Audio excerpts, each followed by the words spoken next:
Welcome to UK Briefing. The content of the briefing includes: will Australia follow England and ban smoking for the next generation? He came, he saw, he failed. Rishi Sunak's elitist A-level tinkering is driving me mad. Get salon-style haircare at home with these beauty tricks. The best beauty buys for glowing arms. Fat jabs for weight loss could cause serious stomach problems, scientists say. Will Australia follow England and ban smoking for the next generation? The Sydney Morning Herald. The UK and New Zealand have both announced plans to ban the sale of cigarettes to people born after a certain date, with England following New Zealand's lead. However, Australia, despite its plans to bring down smoking rates, has no plans to introduce a similar ban. The UK plans to raise the age at which people can first buy cigarettes, from 18 to 21, starting in 2027, meaning that anyone currently 14 or younger would never legally be able to buy tobacco. New Zealand's plan, which came into effect this year, bans the sale of tobacco to anyone born after January 1, 2009. Australia's plans include individual warning labels on each cigarette, standardized packaging, banning skinny cigarettes and menthols, and limiting the names tobacco companies can use. The UK, New Zealand, Canada, and Australia all aim to become smoke-free societies, with a smoking rate of 5% or less. However, they have different deadlines and starting points, with the UK having the highest smoking rates of the four countries.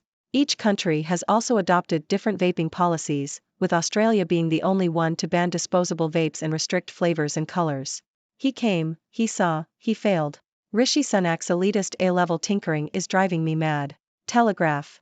The author criticizes the recent announcements made by UK Chancellor Rishi Sunak at the Conservative Party conference, arguing that they are not addressing the pressing issues facing the country. The author suggests that instead of focusing on reforms to A-level exams, the government should prioritize early childhood development, citing the work of Kate Middleton in this area. The author also highlights the need for practical solutions to the country's problems, rather than ideological distractions. Get salon-style haircare at home with these beauty tricks. Telegraph. The popularity of hair bond repairers is growing as people become more scientifically savvy and brands create products that can penetrate the hair shaft and reconnect broken bonds, according to Annabel Kingsley, brand president and consultant trichologist at Philip Kingsley. While bond repairers can't mend split ends, they can benefit damaged hair. Products to try include Philip Kingsley's Bond Builder Restructuring Pre-Shampoo Treatment, IPRS, Paul Mitchell's Bond RX Treatment, and Living Proof Triple Bond Complex. The best beauty buys for glowing arms. Telegraph. Arms are an area of the body that are often overlooked, but should be celebrated, according to a beauty columnist in The Telegraph. To ensure arms look elegant, Dr. Ash Soni, a plastic surgeon, says they should be treated in a similar way to the face, with a focus on sun protection. In addition, Revision Botaferm and Neostrata Bionic Lotion are recommended for improving skin tone and texture. Fat jabs for weight loss could cause serious stomach problems, scientists say. Telegraph. Injections of GLP-1 agonists, marketed as Ozempic, Wegovy, Rybelsus and Saxenda, may lead to serious stomach problems, according to scientists at the University of British Columbia.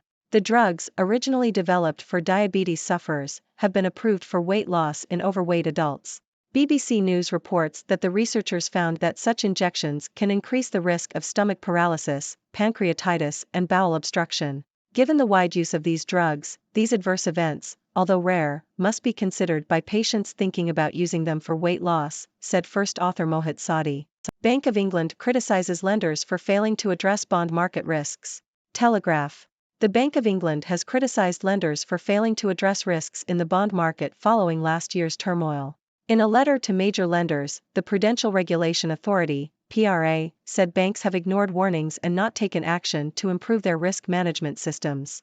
The PRA's warning comes as yields on 30-year bonds reached their highest levels since 1998 in the UK, following a global rout that has also caused borrowing costs to surge in the US, Italy, and Germany.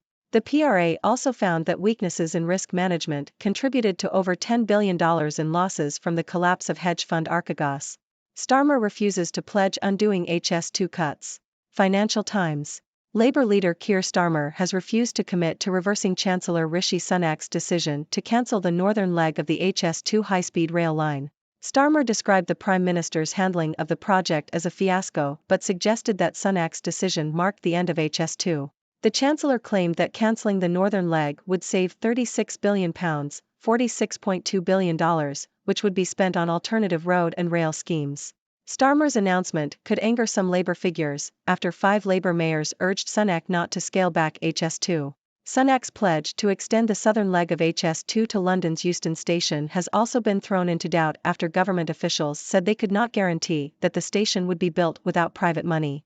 Lexus UX300e review, updates impress, but charging is anything but rapid. Telegraph. Lexus has upgraded its UX300e electric vehicle, EV, with a larger battery that extends its range to 279 miles, according to the Worldwide Harmonized Light Vehicle Test Procedure, WLTP.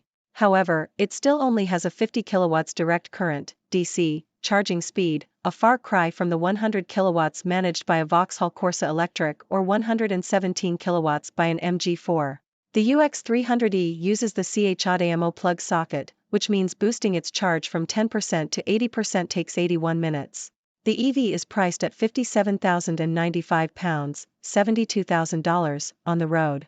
Taxpayers face footing extra holiday pay bill for civil servants after legal ruling. Telegraph. Taxpayers may have to fund extra holiday pay for public sector workers following a ruling by the UK's Supreme Court. The Police Service of Northern Ireland, PSNI, has been ordered to pay around £30 million, $38.7 million, to its officers and civilian employees for inaccurate holiday pay calculations. The court ruled that holiday pay should reflect an employee's normal pay, including overtime and additional payments. Lawyers have warned that this ruling could result in more cases being brought in both the public and private sector, potentially burdening taxpayers with back payments. Arrest after attack on politician's office. BBC. A man has been arrested after an attack on the office of 2 politicians in Llanelli, Carmarthenshire. Lee Waters, a Welsh government minister, and Nia Griffith, an MP, both representing the Labour Party, share the office.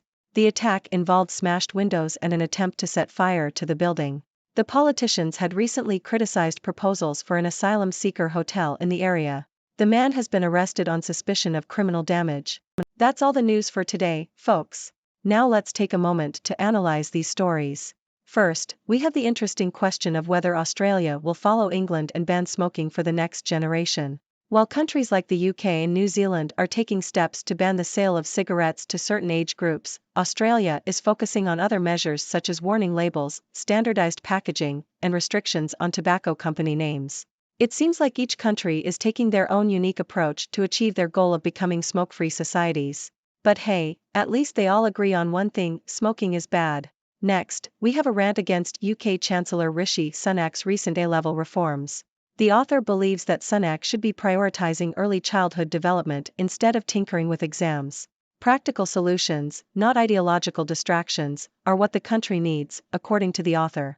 Well, I guess it's hard to please everyone. Moving on to beauty, we learned some tricks for salon-style hair care at home. Hair bond repairers are gaining popularity as brands create products that can penetrate the hair shaft and reconnect broken bonds.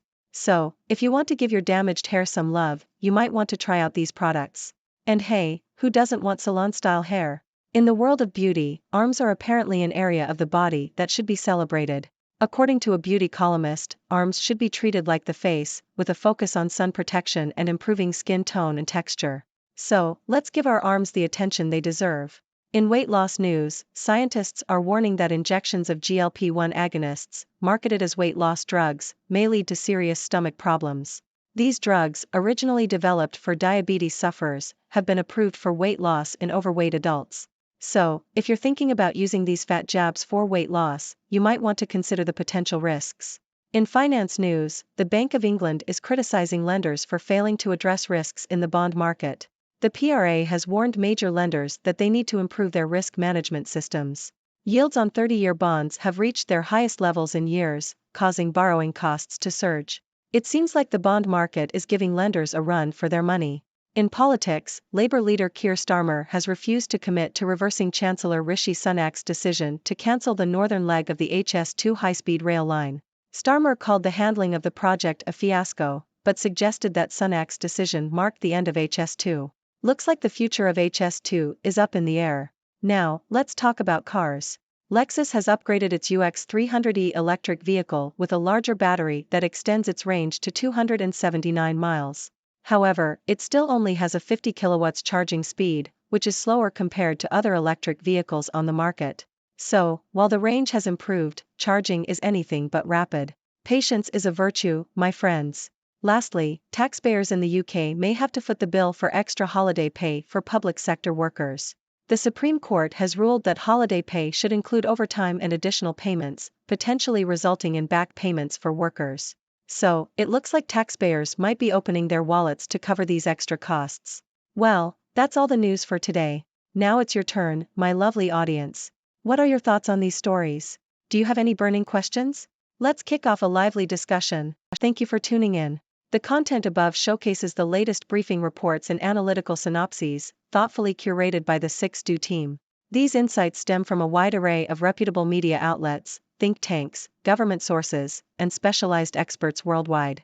We encourage you to explore these sources for a comprehensive perspective. Keep in mind that while the content may not always align with the official standpoint of 6Do Brief, it's not meant to be taken as absolute directives for decision-making. Comprising seasoned media professionals, learned scholars, and accomplished scientists, the 6Do team embodies a trailblazing, fully independent media entity. To customize 6Do Brief to meet your professional needs, you have the option to subscribe to a diverse array of briefings on our website, 6dobrief.com. Regardless of your location, you can conveniently receive 6Do Brief via email.